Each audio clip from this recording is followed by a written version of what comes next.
So, hello mga kaibon. So, nandito tayo sa aking aviary. So, naglilinis tayo mga kaibon ng mga poop tray nila. So, nakakarami na ako. Ngayon ko lang naisip na mag-vlog. So, ito tatlong sako na po tayo na 25 kilos yan. Yan po yung nakalagay din sa poop tray. Yun ang mga kaibon. So, medyo nakalahati na natin. Ngayon ko lang naisip mag-vlog. So, ito mga kaibon, nililinis natin yung mga poop tray nila. So hindi ko na po hinuhugasan yan. So madalian lang po. So ayan po, kung nakikita nyo, madalian lang po to. Hindi ko na po hinugasan o nililinisan yung, naalis ko lang po yung kanya, yung mga dumi. So, yan mga kaibon. Nililinisan ko lang po yung mga poop tray nila. So, ito. Ginagawa ko lang po. Yan mga kaibon. Naalis ko lang po talaga yung dumi. So, hindi na sinasabo ng binabanlawan. Ngayon lang po. Hindi makakaibo, no? Samanis lang po yung basa-basa sa yung mga dumi. Yan, kapag linis na lang kanya, mabilisan lang po. Dental pack na. So yan mga kaibo, nakakatas ng sako na tayo, mag-aapat na po ito. So, para malinis, kasi madalang lang ako maglinis mga kaibon. So hindi na nakasikaso maglinis na mga kukunin. So ayan, pagkatapos nito mga kaibon, yung naipon natin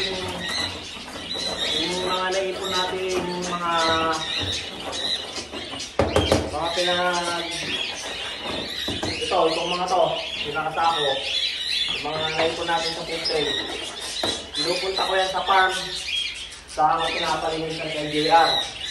So, sinasala ko nila yan. Sinasegregate yung pwede pang pakain sa ibon. Saka yung mga ibon sa farm, yun ang kinakain nila. Yung sa farm. So, yun po yung kinakain ng mga ibon doon sa farm. Yung mga cycle po dito na pinagpilian, yun po yung pinapakain doon. So, marami pa po itong natatapon, mga kaibon. So, huwag niyo pong sayangin yung mga natatapon. Kasi, pwede rin pataba yung nasala dito na madudumi. Pinapalagay ito sa soil doon, yung mga lupa, inahalo ko sa halaman para pataba na rin po. Ito po yung kahalagaan doon na makakatulong pa sa kalikasan. So, ayan mga kaibon. Minit lang. Then, ikakabit na agad. Hindi ko na po nililinisan kasi malinis naman po sila. Saka walang gaanong mga dito bakterya. Hindi na po kanyan. Check na po siya mga kaibon. So ayan, ganyan ang ginagawa ko. So, itong mga to kasi, yung mga dumi, sinasala ko rin yan. Pinapasala ko kay GR. So, ang dami yan. So, kung ilang sako yan, baka may isang sako pa yung mga hindi nakain. So, sayang din mga kaibon, mahal ang patuka.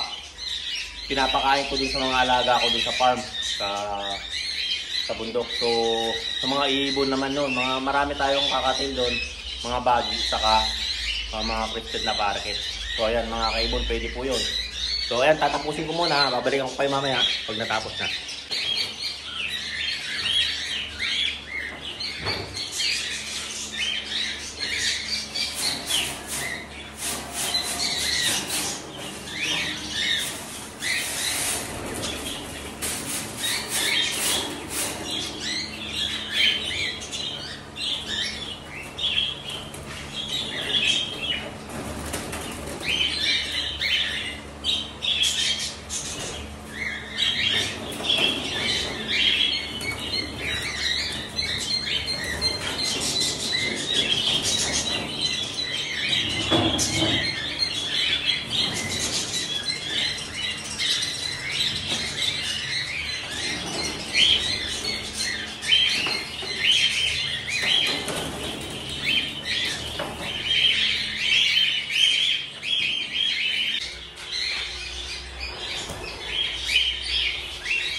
So ayan mga kaibon, so ito na yung last. So papakita ko sa inyo mamaya at kunin muna natin. So ayan mga kaibon, so tapos na tayo maglinis, tapos na nalinisan natin yung mga food tray. Ito po yung nakuha ko sa kanila. Ayan mga kaibon. Bali 5 sakong tagka 25 saka kalahati.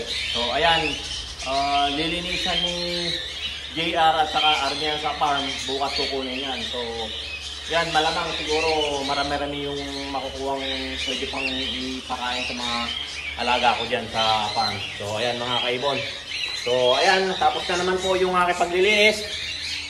So na-share ko na naman po yung aking ginagawa dito sa aking aviary. So paglilinis ng ating mga alaga. So tiyagaan lang talaga. So alas 9:30 na ng gabi. So katatapos lang natin maglinis. So gabi. Sa pag-aalaga ng ibon kasi mga kaibon, kailangan kumbaga maglaan ka ng oras para sa kanila, para bigyan ka rin ng magandang feedback sa mga alaga mo. So ayan mga kaibon, so hindi rin lang pag-aalaga ng ibon, kailangan dedicated ka talagang may oras ka sa kanila. So kahit na gabing-gabi kagagaling sa trabaho, so may laan na oras para sa kanila. So ayan mga kaibon, malinis na naman. Tapos na tayo magpakain.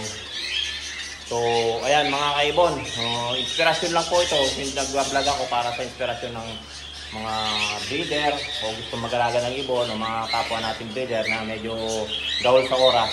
So ayan, kahit paano may oras pa rin ako sa kanila. Pinipilit ko kahit na gabi mga kaibon, kailangan natin kailangan malinis yung paligid ng ating aviary para hindi sila magkaroon ng sakit o mga bakterya.